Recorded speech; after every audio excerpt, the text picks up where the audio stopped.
Hello my dear family members, అందరికీ నమస్తే. అందరూ ఎలా ఉన్నారు? Welcome back to our mom with Yashu cooking world channel. నా వీడియోస్ ని చూస్తూ నన్ను సపోర్ట్ చేస్తున్న అందరికీ చాలా థ్యాంక్స్ అండి.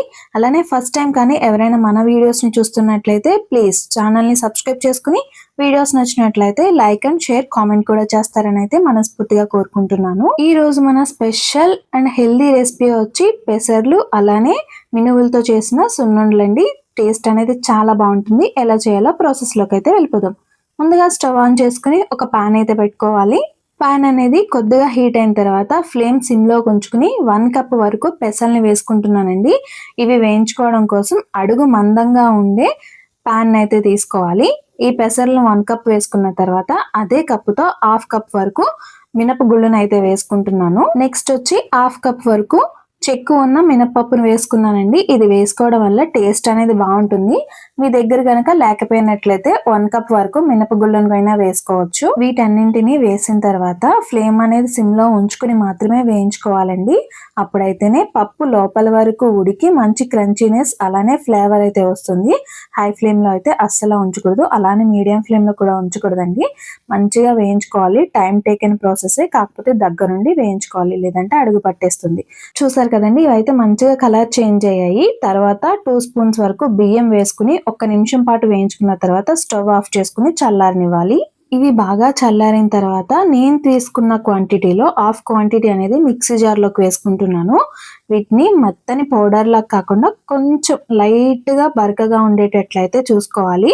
అప్పుడైతేనే సున్నుండ అనేది నోటికి అంటుకోకుండా ఉంటుందండి. సో లైట్ గా బరకగా ఉంటేనే టేస్ట్ అనేది కూడా బాగుంటుంది.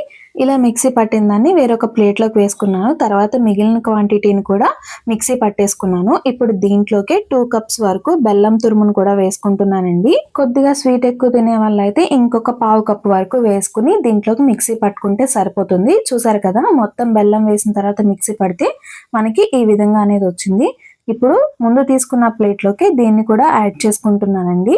ఇలా వేసిన తర్వాత ఫస్ట్ వేసిన పిండి అలానే నెక్స్ట్ బెల్లం కలిపి వేసాం కదా, అది కూడా కలిసేలా బాగా అయితే కలుపుకోవాలి. ఇలా కలుపుకోవడం వల్ల రెండింటికి టేస్ట్ అనేది ఈక్వల్ గా సరిపోతుంది. సో మొత్తం అంతా కలిపేసుకున్న తర్వాత 1 కప్ వరకు కాచిన నెయ్యిని అయితే తీసుకుంటున్నానండి. ముందు దీంట్లో కొద్దిగా నెయ్యిని వేసుకుని అయితే కొంచెం పౌడర్ కలుపుకుని లడ్డూల్లా చేసుకోవాలి. ఒకసారి అంతా వేసేసుకున్నట్లయితే పిండి అనేది ఆరిపోతూ ఉంటుంది.